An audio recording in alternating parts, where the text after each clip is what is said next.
Mike Murray. This is SNL. SNL. By the numbers. Numbers.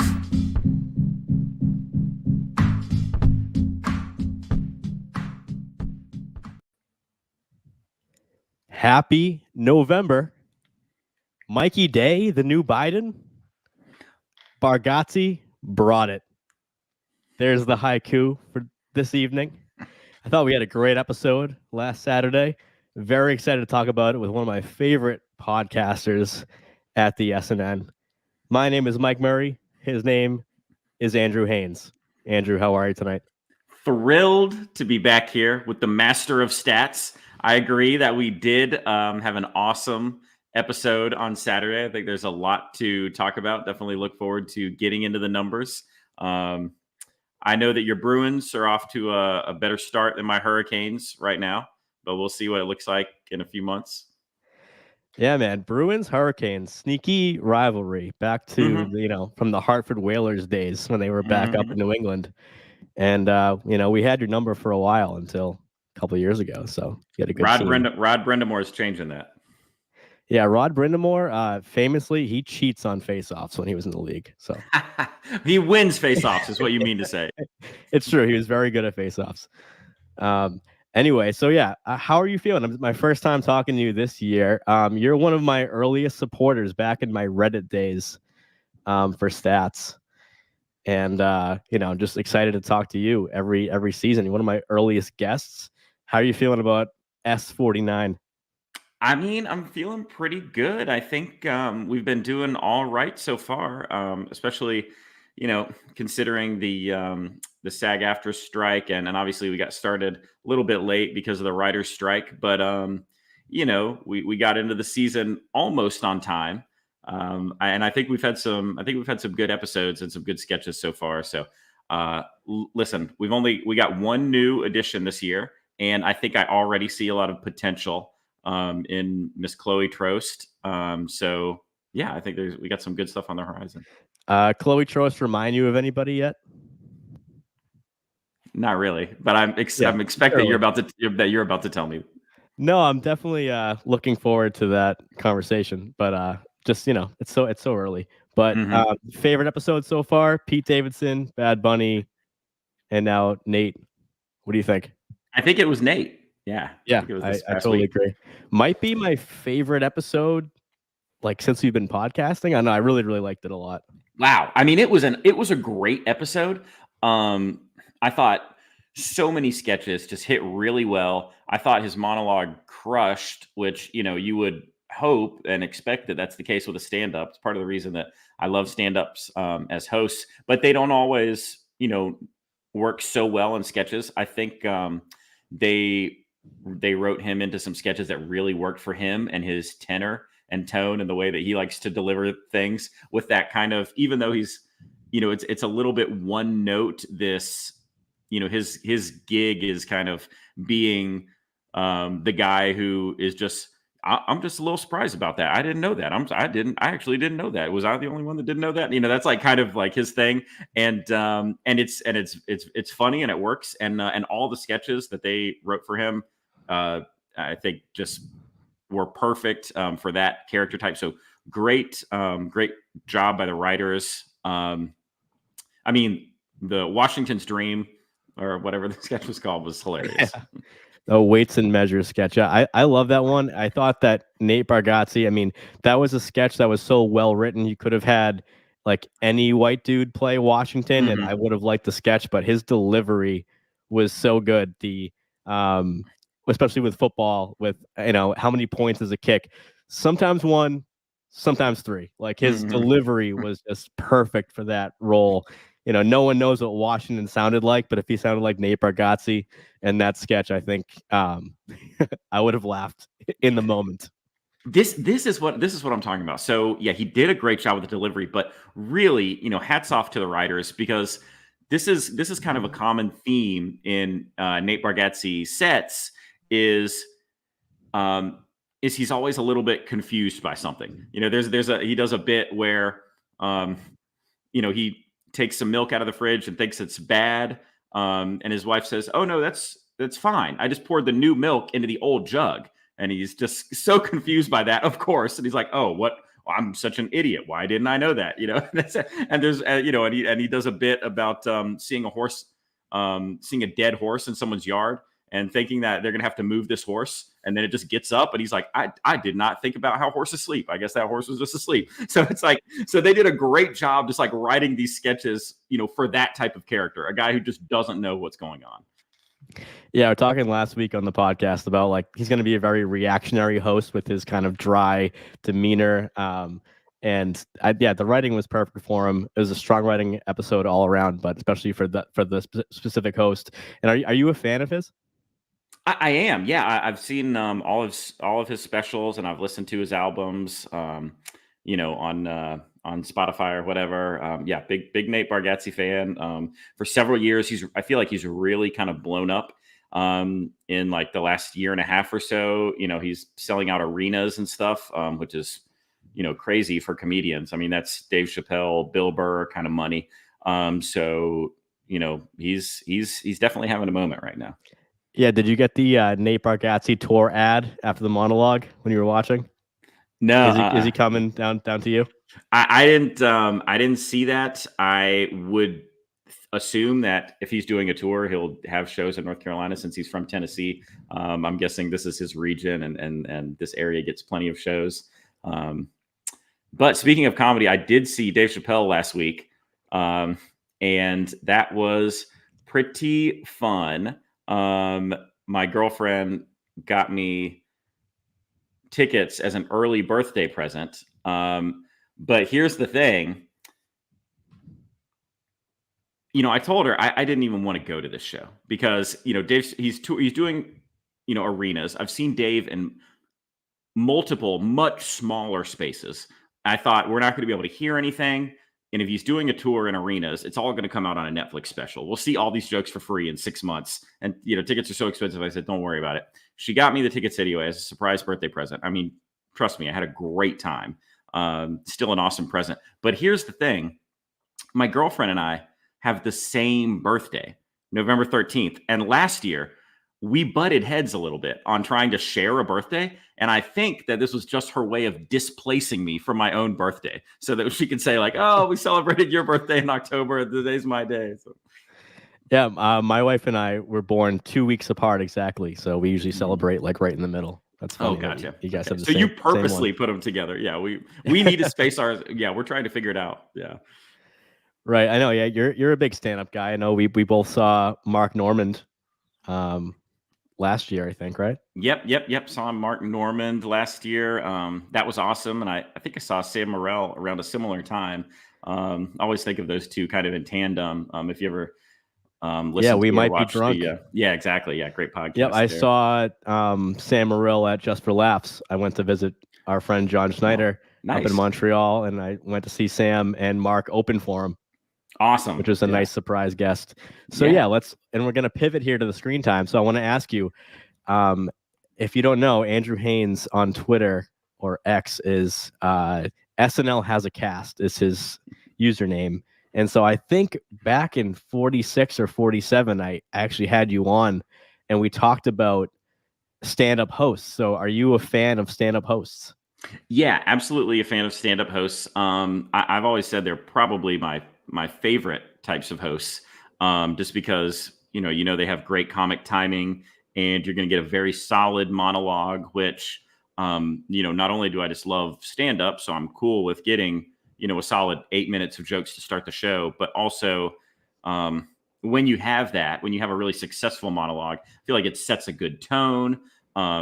Everybody's like in a good mood. They're confident. I feel like it's good for the audience and the cast when you start with a really great monologue, and stand-ups always bring that to the table. So big fan of stand-ups for sure. Yeah, so I put some stats together for the Instagram of the stand-up monologue lengths because Nate had a long monologue. So fourth longest monologue of the past 100 episodes, period. So that includes all stand-ups. He was behind the 2 recent Chappelle appearances and like 3 or 4 seconds behind one of the Mulaney's. So did it feel long to you, or were you happy the whole time? Did it feel like it was taking a while, or did it keep your attention? It felt long in the good way. I was surprised, and if you had asked me to guess who the three ahead of him were, I would have known that it was two Chappelles, and I would have guessed that there was a Mulaney in there because he's gotten so much time for his monologues. It felt long in the good way. I was pleasantly surprised. I figured that they would give him a slightly extended monologue. What was the total time? I will definitely get that for you if you Okay. take it away and give the listeners the season 49 episode 3 screen time. Well, let me do that now. So starting at the very top, we'll give our folks who are listening a rundown of the times here. Of course, unsurprisingly, at the top of the list, we have our host, Nate Bargatze, in 7 sketches for a total of 21 minutes and 26 seconds. Huge chunk of time. Then we've got right behind him in the sketch numbers, Mr. Mikey Day, who had a great week. But a huge drop down there, as you might expect a little bit, in the total time at 8 minutes and 48 seconds. Now here's a rarity: getting a musical guest or member of the musical guest to have 4 appearances. Of course, we're 2 of those are performing music, but Dave Grohl with 4 appearances, 2 of those sketch appearances, coming in at 8 minutes and 30 seconds. So now we've got the host and a musical guest filling out 2 of the top 3. That's pretty unique. And then Miss Sarah Sherman, of course, 2 sketches, 8 minutes and 23 seconds. So just really tight pack. Mikey Day, Dave Grohl, Sarah Sherman. Foo Fighters played 2 songs, 8 minutes and 6 seconds. So just a tight group right there in that 8-minute range. Colin Jost, of course, 1 singular appearance, 6 minutes and 42 seconds on Weekend Update there. Kenan Thompson, this is a little bit surprising that he's all the way down at 4 minutes and 27 seconds. He just, eats up time so frequently. That surprises me a little bit. James Austin Johnson, 4 sketches, but 4 minutes and 2 seconds. And then we have Chloe Feynman, 2 sketches, 3 minutes and 55 seconds. An appearance by her, who was the musical guest for the very first podcast that I ever did on the SNN back when we called with Adele, ladies and gentlemen, her. And exactly. in my theme song for By the Numbers, I feature that clip at the beginning of ladies and gentlemen. That's Adele right there. Yeah, there you go. So her, great to see her again. I mean, not that I don't see plenty of her on the whatever commercials come on. Is that Allstate or what are they plugging? This is the way commercials work to me. I don't even know what they're selling. I just know that she sings about, it's got to be some sort of insurance, right? Probably they have the budget. They have the budget for her. Yeah. I mean, I feel like I'm hearing Beck Bennett in the Buffalo Wild Wings too during NFL broadcasts. Definitely, and that was fun. Yeah, I mean, he's pretty good in those parts. I do think he's pretty funny in those commercials. So recognizable. It reminds me of Chris Parnell whenever he does voiceover work for commercial. It's like so obvious that it's him. Victor in the chat said Nationwide. Nationwide. I knew it was insurance. Yeah. Sorry, Nationwide, that your commercials don't make that much of an impression on me. But certainly remember the songs that she plays. Next up, we've got Andrew Dismukes, who, with limited time, this episode, 2 sketches, 3 minutes and 14 seconds. I do think he's had some shining moments so far this season. Definitely liked his, little Bart in The Age of Discovery. Last week with Bad Bunny. It was a very small part. Yeah, 4 seconds for the whole show, but he stole those 4 seconds. He really did, yeah. Next up, Bowen Yang. So we're at 3 minutes and 12 seconds for Bowen Yang and his 2 sketches. Heidi Gardner, 1 sketch more, but a few seconds behind, 2 minutes and 55 seconds. Michael Che, 2 minutes and 51 seconds. So not getting anywhere near the amount of time that Colin was getting over there. Then we have Punky, 2 minutes and 49 seconds, who I hope that, we really get to see a lot more of her this season because she really did shine in the Tuna Una sketch and just definitely would love to see her, a little bit more of her. Christopher Walken, who saw that coming? I mean, I admit I did see a cameo coming when I think the line before it was something along the lines of, he says something like, someone, I wonder what someone would tell me about this. I forget exactly what the line was before it, but they've been so heavy on the cameos. You kind of knew in that moment, like, okay, who's it going to be? It's not going to be a cast member. It's going to be a cameo. Christopher Walken, friend of the show. Awesome. When you saw Walken come in, did your mind immediately go to, oh, the Foo Fighters are here tonight? No, not really. Well, I mean, I'm sure our listeners know, but like his legendary introduction of, ladies and gentlemen, Foo Fighters. And right. Dave Grohl told him to emphasize fight and not foo. Right. And that just like has become a legendary SNL ism over the years. And now all the way now in 2023, Christopher Walken in his 80s getting to introduce them. So his appearance in the cold open and then introducing their first performance. So awesome. And honestly, Dave Grohl probably wouldn't even needed to have said that to him right. for him to pronounce it the same way. Foo Fighters, something like that. Good impression, Haynes. Oh, okay, thanks. Devin Walker, good seeing him. 4 sketches, briefly, 2 minutes and 29 seconds. Ego Wodum, 2 sketches, 2 minutes, 21 seconds. Chloe Trost, our new friend, 1 minute, 26 seconds. Michael Longfellow, 1 minute and 18 seconds. Pretty funny in his little appearance. Padma Lakshmi, I did not see that coming. That was a pretty unexpected cameo. And to be fair, not my favorite type of cameo. Not to say that, I'm sure she is funny as I'm sure she's as funny as any charming person at a party when you're making conversation. But I'm not a sucker for just straight up celebrity cameos. They've really got to be funny people. And I love it when they bring back former cast members. So not hating on Padma, but it was definitely unexpected. So yeah, first cameo this season that wasn't a former host. So we're talking about that last week, how there's been 7 cameos of all former hosts: Taylor Swift, Travis Kelce, Lady Gaga, Pedro Pascal, Fred Armisen, and then we had Walken come in the cold open. I'm like, all right, well, that makes 8. So then we had another cameo, someone who hasn't hosted before. That's a pretty strong run to start out with 8 former host cameos. Yeah, that's pretty amazing. So I'm cool with that. John Higgins, all the PDD boys, Higgins, Herlihy, and Marshall, 1 sketch apiece. John at 1 minute and 4 seconds. Martin Herlihy, 38 seconds. Ben Marshall right behind him, 36 seconds. Getting down to some pretty meager tidbits here. Molly at 1 sketch, 6 seconds. Marcelo, 1 sketch, 4 seconds. And then, of course, Steve Higgins, when we hear his voice every once in a while, 3 seconds here for him at the very bottom. So there you have it. Screen time for the 3rd episode, end of this first run of season 49. And to answer your question, Haynes, so if you haven't checked out the Instagram page for the stand-up monologues, Dave Chappelle, season 46, that was our first season podcasting back in the SNL stats days. It was 16 minutes, 19 seconds, which is a SNL record long monologue, followed by Chappelle in 48, which was 15 minutes, 1 second.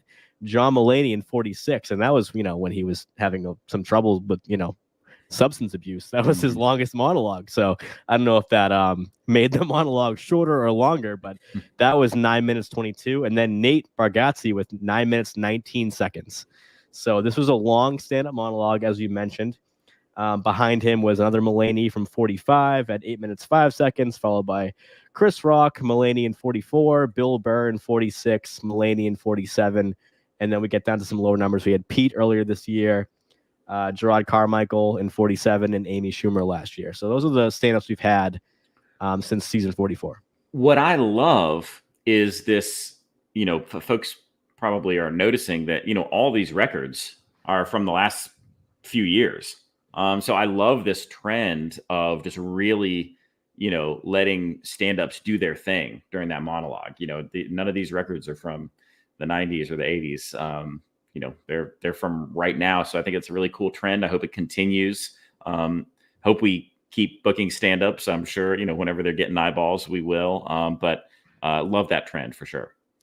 Yeah, and so I'll ask you in a minute, Haynes, about any commentary you have. But one noticeable one is I made a bold prediction last week on this podcast that I'm like, this is going to be a big week for Sarah Sherman. I figured I knew Nate was coming in. We talked about how he'd be a good host to react to something. And so I would say like that would play well for a Bowen or a Heidi. And I was like, I think it's going to be a Sarah week.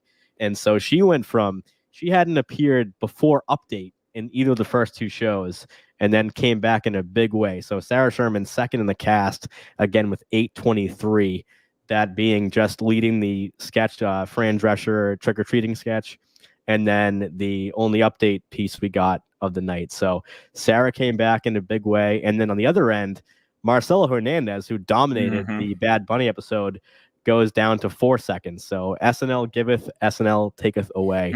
What do you think about those pendulum swings? Does that mean this is a question I probably have proposed most often on this podcast is it better to be, boom or bust on the show, or better to be a Keenan or a Mikey and always be basically 4 minutes? Sometimes in this case, like Mikey had 13 minutes last week and now almost 9 this week. I don't think it's necessarily better or worse to, boom or bust versus something a little bit more stable. I think we get attached to people because of big moments, and big moments can occur in either type of scenario. So you have a Bowen iceberg Titanic moment. It doesn't really matter whether he's dominating that episode or if he's only in it for a minute.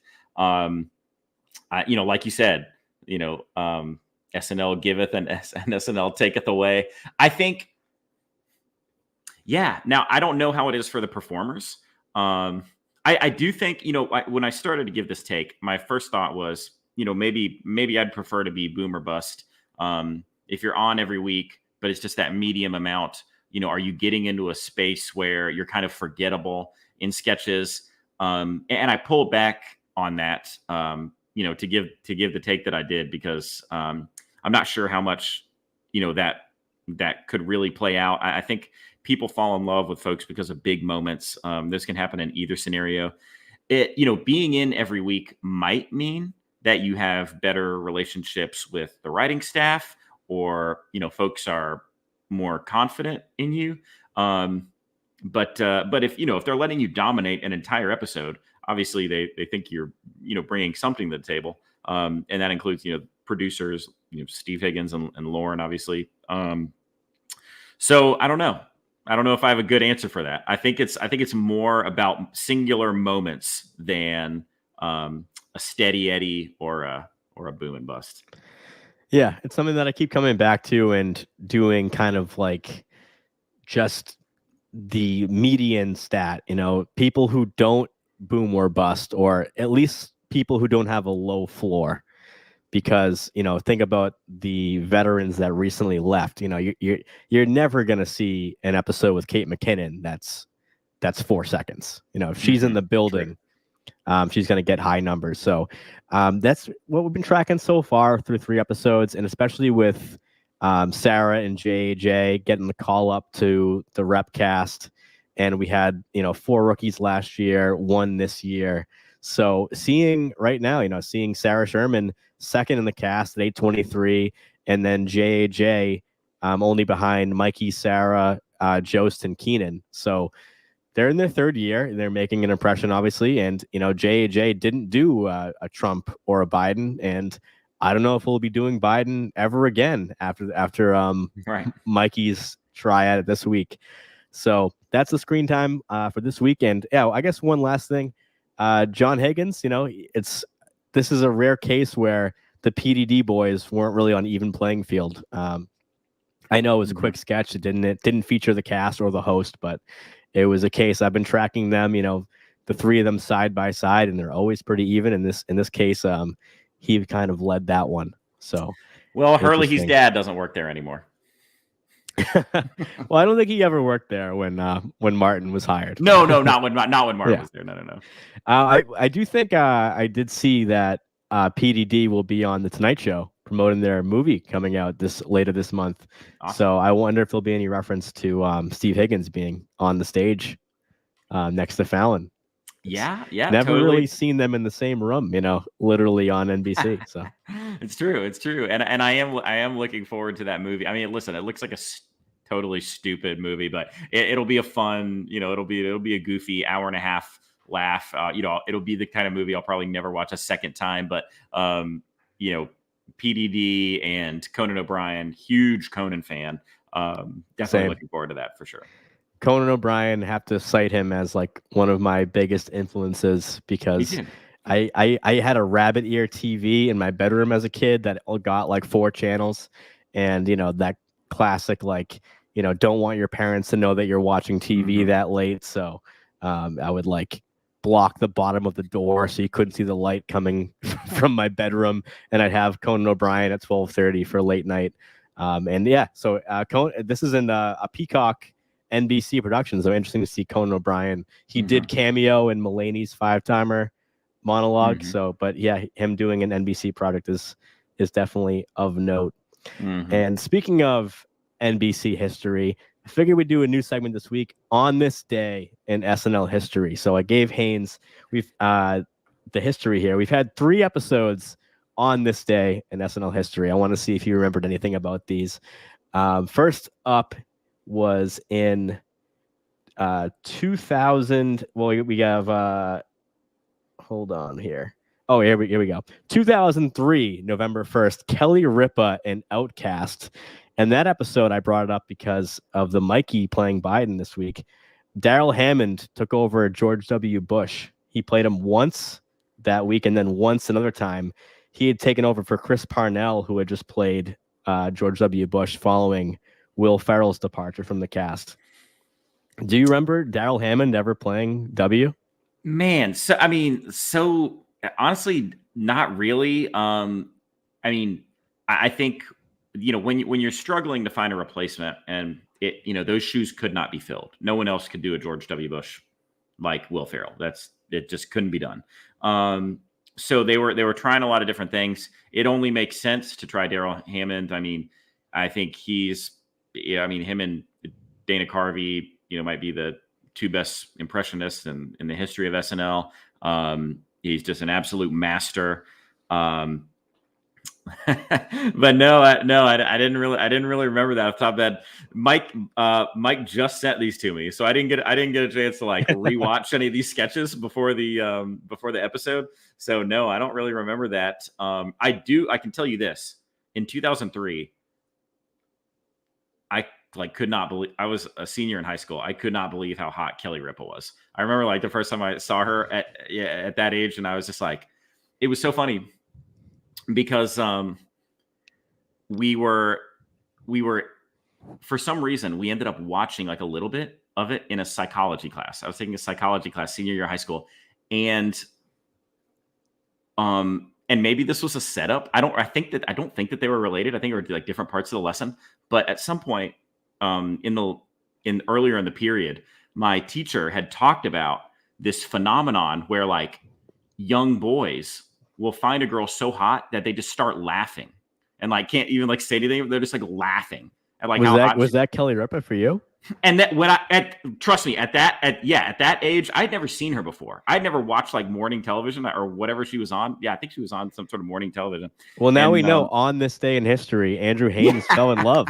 That's even more interesting than the SNL history. Yeah. So in the psychology class, so later on that period, she like put on the TV. She like popped in a VHS tape or something to like show us this clip that we were going to talk about, and she put it on. And I'd never seen her before. I didn't know who she was. And I was just like, I just started like laughing. I couldn't contain my laughter. And then I realized I was like, oh my God, I'm like experiencing the phenomenon that she just explained.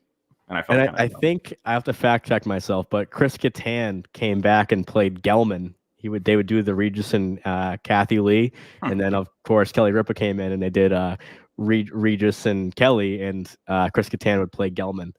All right, two more quick ones. 2008, November 1st, Ben Affleck and David Cook. And this is a big one because John McCain cameoed. He was, running for president. That week was the election. McCain, Palin. So Tina Fey came out and played Palin. And this was the first appearance of Stefan. So if you remember back before he was on Update with Seth Meyers, there was a sketch with Ben Affleck where Stefan made his appearance. So happy birthday, Stefan. Yeah, it's true. If you asked me about this episode, I would not have remembered the sketch with Stefan. I definitely remembered the McCain Palin appearance. That was awesome. But yeah, happy birthday to Stefan. And lastly was 2014. Chris Rock came back to SNL after 18 years and hosted with musical guest Prince. And one thing I remembered about that one that I pulled up was Jay Farrow played Cat Williams, and I loved that impression of Cat Williams. That was the third and final time we ever saw that one, and I really loved that. The Cat Williams. Jay Farrow, was a great impressionist, and that was a great impression that he did. And Cat Williams was really hot at that time. I think like 2010 to 2013, 2014, like Cat Williams had a lot of specials coming out. So yeah, that was awesome. What do all three of these episodes have in common? So 2003, 2008, and 2014. What do you think, Haynes? Well, they all occurred on November 1st, right? True. My fun fact is Kenan Thompson was in the cast for all three. Of course. Yeah, so crazy. Going back to Kenan's rookie year. So 20 years since the Kelly Ripa episode today. But yeah, Kenan was in it.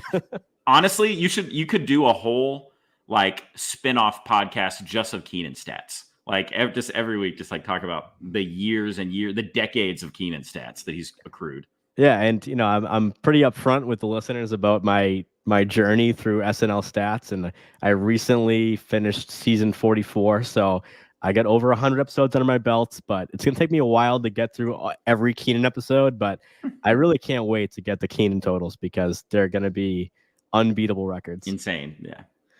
So and then also coming up, I just looked at, November 3rd, 2007 was that last episode before the writer's strike. So we had an Obama cameo just a couple days before he was elected president. Mm-hmm. And that ended up being Maya Rudolph's final episode because the writer's strike didn't come back.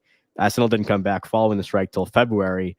And she ended up not returning. So that was the last time we saw Maya Rudolph in the cast. You said November 7th? November 3rd. November 3rd. Gotcha. But that was the Halloween party sketch, right? That he right. Yep. Yeah. Brian Williams, host, Feist, musical guest, and Obama came out in the mask and took his mask off, and it was Obama just days before he was president-elect Obama. Yeah, so crazy. Illinois Senator Obama. And that was a great sketch too. Daryl Hammond, as really Bill Clinton, fun. So funny. Yeah, so funny. So we'll get back to present day. So I want to talk about some season 49 trends. So starting the season, we get small sample size. It gets bigger. And I like to try to follow, I just kind of have a feeling that when SNL starts for a year, they might put emphasis on certain things. John had the pleasure of interviewing Punky Johnson, and she mentioned that Lauren told the writers in the cast, I want you to work with everybody. If you're comfortable with a certain pairing, get away from that. Try to write for more cast members. And if you're a cast member, try to work with more writers, which I really like to hear. So a couple trends I've been noticing. And first of all is that every cast member almost is getting less screen time. So I wanted to ask Andrew, before I give my own opinion, have you noticed it? And two, why do you think that is? So I just put on the screen here, if you're watching along with us, everyone's average screen time from season 48, and now their average screen time so far through 49, which is 3 episodes. And I won't read all the stats because it'll take me too long. But only Mikey Day, Sarah Sherman, and only because she had a huge episode this week, Marcelo, who had a huge episode last week, and Devin Walker, who didn't have a ton of screen time last year, so he does have a bump so far in 49. Everybody else, screen time percentage change is like deep in the red. Michael Chase and Colin Jost are pretty much status quo because they fill a similar role. But other than that, everyone's screen time is pretty much down. So yeah, have you noticed that, Haynes? I don't know that I noticed that everyone's screen time was down. Basically, it definitely. I'll tell you the things that feel like they make sense looking at this. A 15% bump for Devin. That feels right. We've just seen a little bit more of him, enough for it to be noticeable. Marcelo's feels, right now it was just a crazy outlier of an episode. Not to say that we shouldn't, or I don't hope to see more of him in the future. I do hope we see more of him this season than last season. But, obviously, last week or the week before rather, was just, was insane for him. So that makes sense to see that big jump right there. I do, I think that it makes sense that we're seeing a little bit more Sarah Sherman. And I think that will continue. I think she got bumped up along with James, Austin Johnson, of course, moving out of the featured players group. And so, that stuff all makes sense to me. I don't know the reason for it. I know that we've seen a lot of hosts so far the hosts have been getting a lot of screen time, but I'm wondering if there's something more to it as well. Like if they're just writing sketches with less characters in it, if we're having sketches with 3 or 4 people in it instead of, sketches that sometimes have, 8 or 9 or 10 people in it. We know that from time to time, they like to do kind of revolving door sketches where they have some excuse, some reason for just like a bunch of people to come through the sketch one after the other, like each doing impressions and stuff. We haven't really seen that so far this year. So maybe we've just coincidentally had sketches that have fewer folks in them. I would be really surprised if this trend continues. But the only thing I can think is that, the hosts have been getting a ton of screen time. And I think just possibly by coincidence, the sketches have just had less characters in them. Would just be a guess off the top of my head. And what's your preference? Like smaller cast sketches or larger cast sketches? Of course, it's case by case, but overall. Yeah, I mean, it's case by case. But I like the ability to get to know cast members. And if you're going to have a giant cast, it's not like the old days where you've got 7 folks, you're going to see the same folks in every sketch.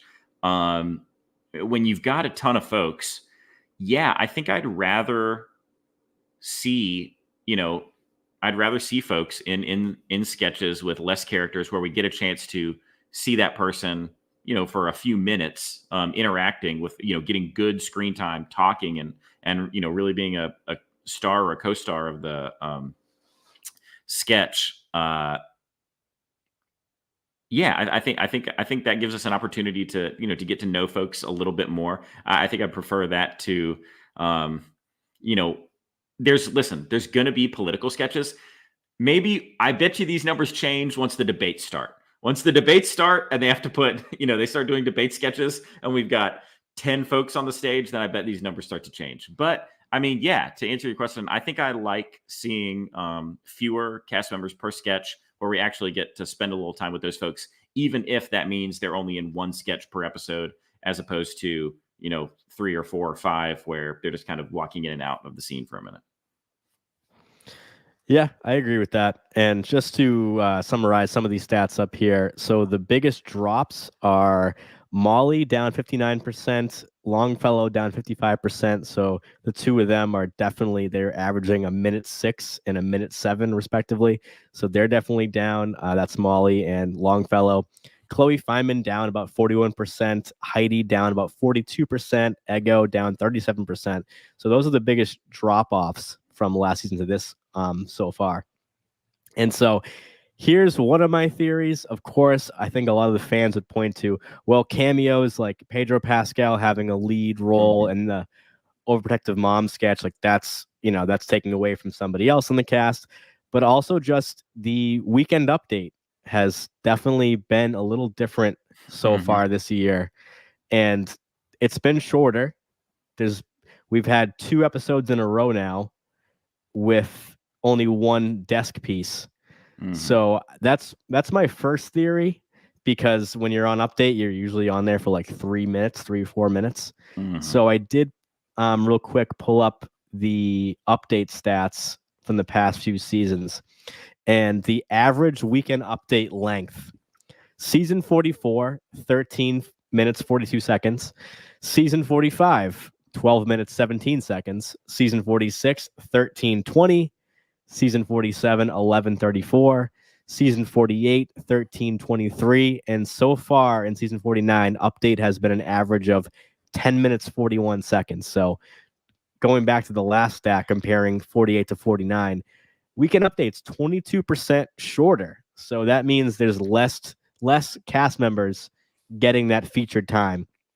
I also threw in the Update features we have had, which were Bowen as Christopher Columbus and Keenan as Deion Sanders in the Pete episode, Ego as Jada Pinkett Smith in the Bad Bunny episode, and then Sarah Sherman as JJ Gordon, Colin Jost's agent, in this week's episode. So I have a couple questions for you, Haynes. First of all, have you liked the desk pieces we've gotten from these 4 cast members? And 2, what do you think about having one Update feature? Is that something that, if say they did that for the rest of the year, would you be like upset about that we're getting less of that, or would you just be happy that maybe we're getting an extra pre-tape or an extra sketch? I mean, it's always about the laughs for me. So if you don't have 2 great characters to put out there, and you've got a sketch that is better, then let the sketch fill that time.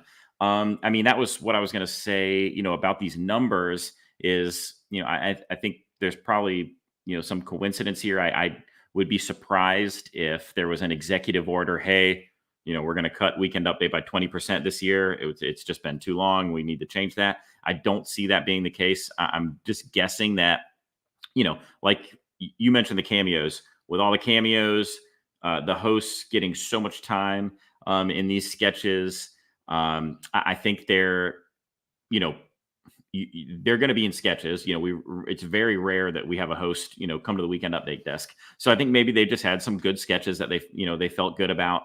And so, of course, still small sample size through 3 episodes. So I'm guessing that's what's happened with the numbers. To answer your question about these Weekend Update characters, I had a lot of fun with Sarah Sherman as Colin Jost's agent. The other 3 to me were kind of mediocre. I don't think I'll think about need to revisit, Deion Sanders, Christopher Columbus, or Jada Pinkett Smith anytime soon. To me, those were pretty mid, which is surprising that, you only get one character out there. And to me, none of them were stunners. Like I said, I did enjoy Sherman's agent. But I wasn't, not head over heels for the other 3. That's for sure. And but I am going to assume for now that it's some sort of coincidence. They just felt good about the sketches they've got out there, and yeah, if that continues to be the case, that's fine. I just hope that the decision that's creating this situation is that they just have a sketch that they feel better about. I hope they haven't. There's not some mandate that we're only going to have one character most of the time. For Weekend Update. Yeah, it's just interesting to me because, of course, we know when they have like pitch night and read through that a lot of these cast members are like heavily vying to get a new character or reprise an old one on Update. it's such a great opportunity for the fans to get to know a specific cast member and for them to shine for a few minutes and play off Jost or Che. So it definitely would maybe hurt the individual because they're not getting that time. But like JJ Gordon, the Sarah Sherman character, was pitched for the Bad Bunny week, made it to dress and was cut. So clearly Sarah believed in it enough to try it again, and it did work. So it was the only feature this week. So I'd be interested to see what other ones maybe will come back that were pitched the first 3 weeks. Interesting to me because I would also be very interested for our listeners and the fans who would call Weekend Update like their favorite part of the night, because you get a lot of like rapid fire jokes. And if you're a fan of this team of Jost and Che, then maybe you're looking forward to it all night from the cold open on that comes on. That's your favorite part of the show. And if it is your favorite part, how much of that weighs on the desk features rather than just the jokes? You know, we had one last 2 years ago with the John Mulaney episode where it was at the end of it, Colin Jost said, "Oops, all jokes," as in there were no update features in that episode, which is very rare. But yeah, the past 2 weeks we had sub 10-minute weekend updates, which I look back and that's only happened a few times. I have 2 in a row. So once I saw that, I'm like, all right, I got to do a stat for this week. I will say, you know, I love getting a weekend update character because they're immediately, I think, you know, just having this lone spotlight, it just immediately the character's a little bit more memorable than a character that's in a sketch. So you immediately have this fun thing to kind of to grab onto. A character has to really pop, and then the context of the sketch has to really support that to make it a more memorable sketch character. So as just a fan of character and impressions in general, I mean, I do love weekend update characters. I certainly don't want them to have less of them, but I do trust the comedic geniuses at SNL that if I'm going to get more laughs out of a sketch to fill that time than a character, then of course I'll take it. I'm here for the laughs. And when you see an update character that you really enjoy, do you want them to stay there? Because I mentioned earlier, you know, happy birthday to Stefan, who appeared in a sketch and then became maybe top 3, maybe even top 1, like memorable update piece was Stefan. I mean, when he rolled in the chair next to Seth Meyers, like the crowd went crazy. So would you be happy to see that kind of crossover from sketch to update, or should they just stay on update forever?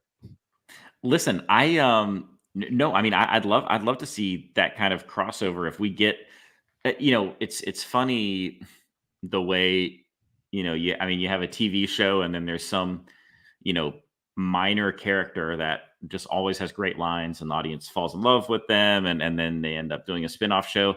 If there's a character that we loved in a sketch, Tuna Una, if Tuna Una started doing weekend update pieces and just like telling us stories with whatever they would want to do with that character, I would love something like that.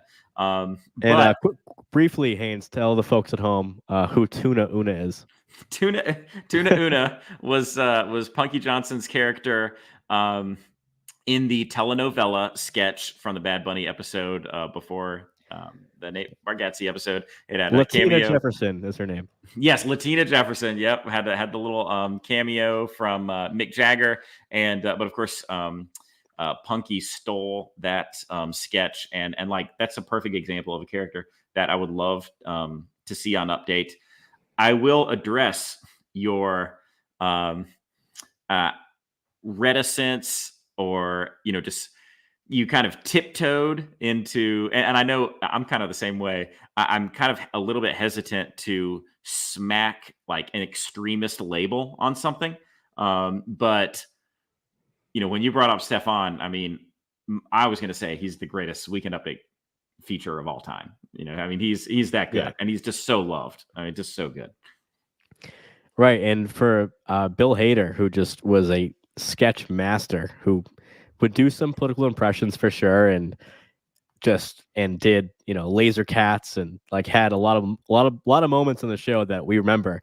If you asked a casual or a diehard, tell me a Bill Hader character, I mean, they're gonna say Stefan for sure, right?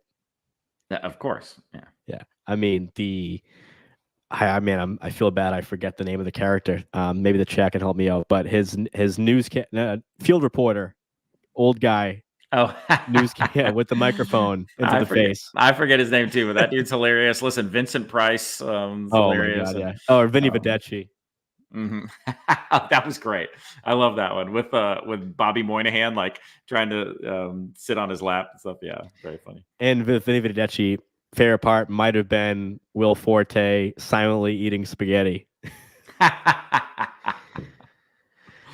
So anyway, yeah, I'll be interested to see. We have Chalamet coming up on the 11th, and I'll be watching with my spreadsheets to see if we get 2 or maybe 3 or a double appearance. A two-hander on the desk.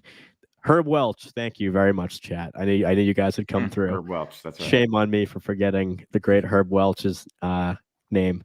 But yes, to see if they have if this trend continues, because I am always tracking segment time and the balance of it. I feel like it's such a ballet that they do to have a 90-minute program.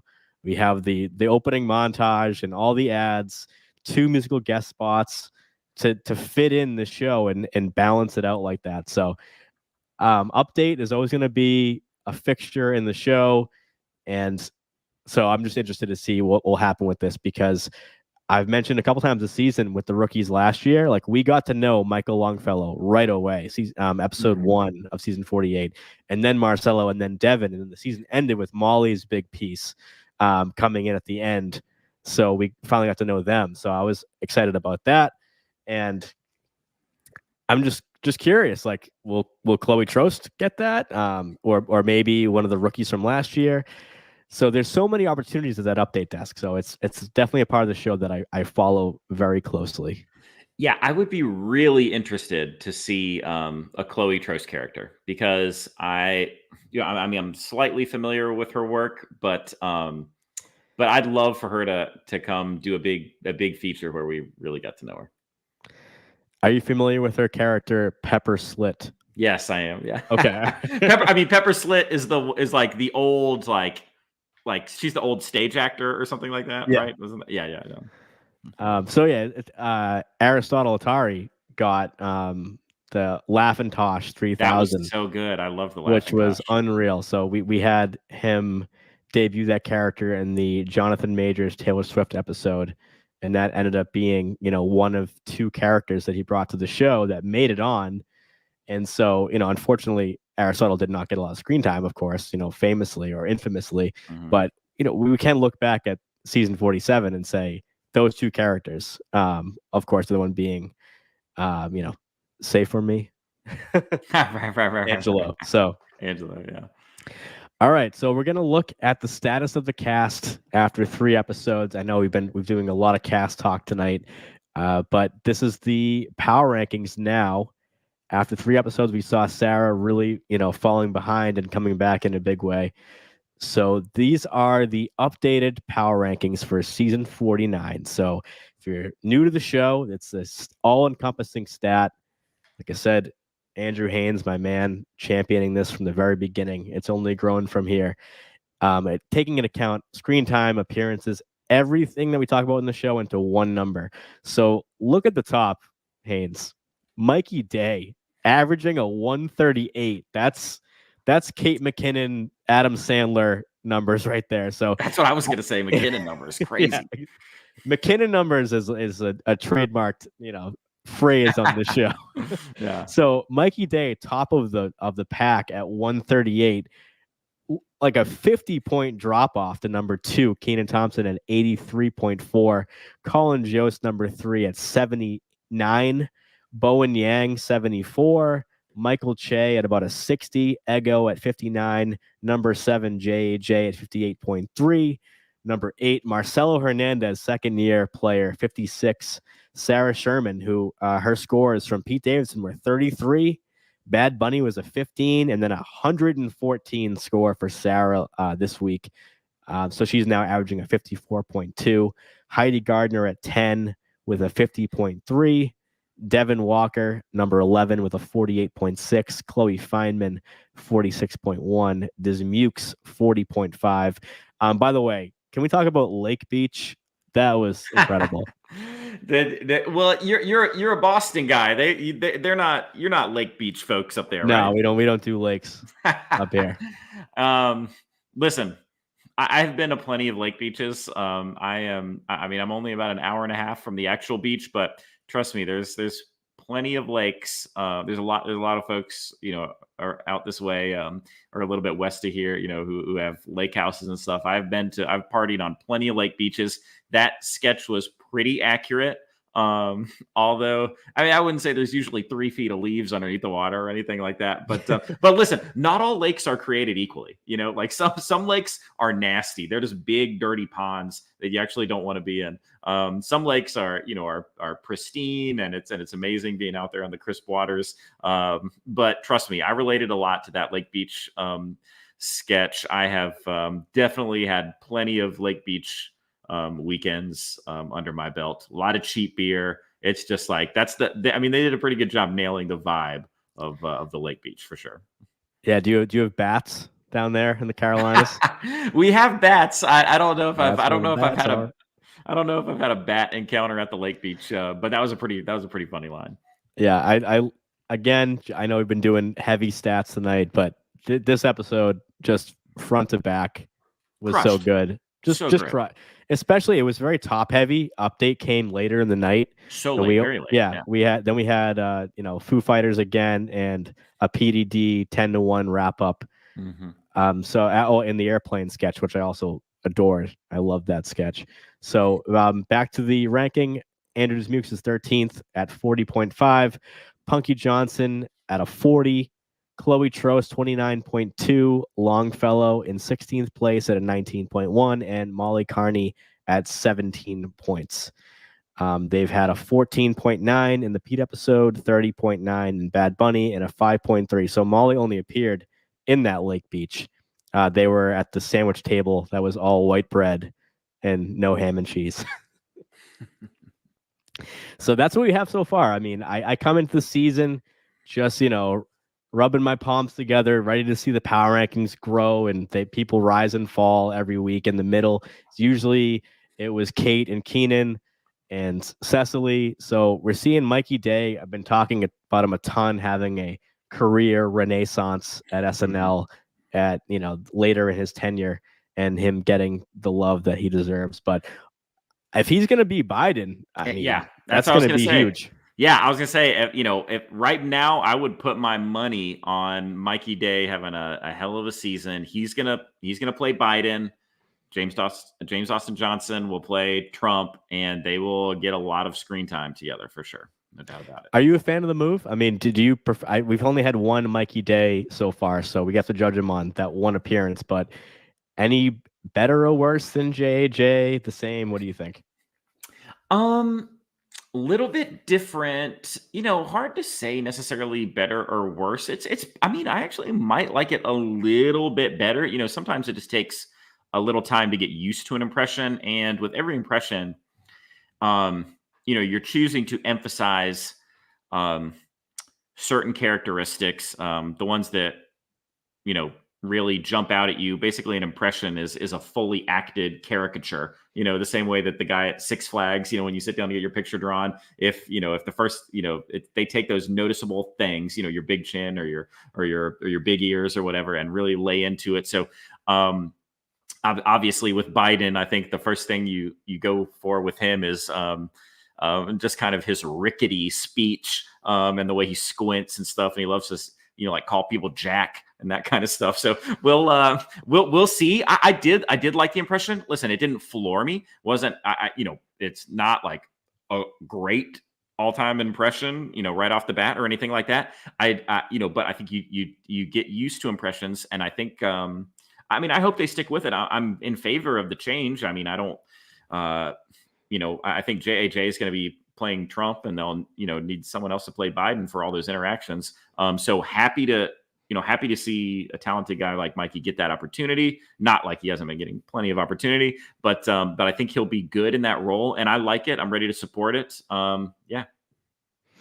I mean, yeah, if we had to ask everybody, we would definitely agree that JJ's Trump is so superior to all Trumps that we would never sacrifice that in favor of his Biden. Nothing against his Right. Biden. So it's like you have a talented cast, find someone else to play Biden for that reason. We can't have JJ leading cold opens as two people. It just we have enough talented guys in the cast, and it's time. It makes sense. We had Moffat for a minute, and then that went away. So bringing up earlier how Daryl Hammond just played W twice. I do already like Mikey's Biden better than Moffat's. Yeah, I mean, in his Mikey Day, definitely not known for his impressions, but I thought it was, as far as the accuracy, was pretty good, and body type worked, and he had the hair and makeup was great. I loved him climbing the ladder, so things like that. So I'm excited to see it, more of it, and I'm sure we will. So I don't know if Mikey Day, that means if Biden's reelected, he's signing up for 5 more years of SNL, but we'll see. We've recast Biden enough that we can do it again if Mikey decides to leave. So that'll do it. We're gonna look forward to the Timmy Chalamet Boy Genius episode in a couple weeks, and I'll definitely and to answer Scott in the chat, we'll definitely pull up Chalamet's stats from his last hosting appearance, which is in season 46. Remember him for Tiny Horse, and of course the rap sketch with Pete. Pete had a huge night with Chalamet, so I would not be surprised to see Pete pop up in this episode if he's in town and do some sketches with him. So, Andrew, any predictions for the Chalamet ep? Gosh, I mean, I off the top of my head, I mean, I think you made a pretty good one. It's definitely possible that we could see Pete pop back in, especially as much as they've been loving cameos, and particularly guest, former cast member cameos. As far as major predictions, like I don't know, if there's anything that I think of that is going on with Timothy Chalamet that would immediately be addressed. I'm not keeping up with his life or anything that they would. They could turn into a narrative and play around with. So I guess we'll see. I think there is I think the first Republican debate is coming up soon, so we might get a Republican debate sketch. That's all I would say. All right. Yeah, I'll look forward to that, to seeing what Chalamet brings. He was a 15:29 screen time last time. That's a low screen time for a host. And I think like Quinta Brunson, like she had a really low screen time for a host and made a huge impression. I feel like Chalamet was the same way, that people were really high on his performance, where like if you look at, Nate Bargatze and Pete and Bad Bunny all had big screen time. So maybe that trend will continue, and I would definitely hammer the over for Chalamet in a return hosting opportunity. Andrew Haynes, tell the people if they can reach out to you. I know you're kind of off the grid, but if they want to get in touch with you, I'm not like Walter White, like living in the cabin, like on the run in New Hampshire, off the grid.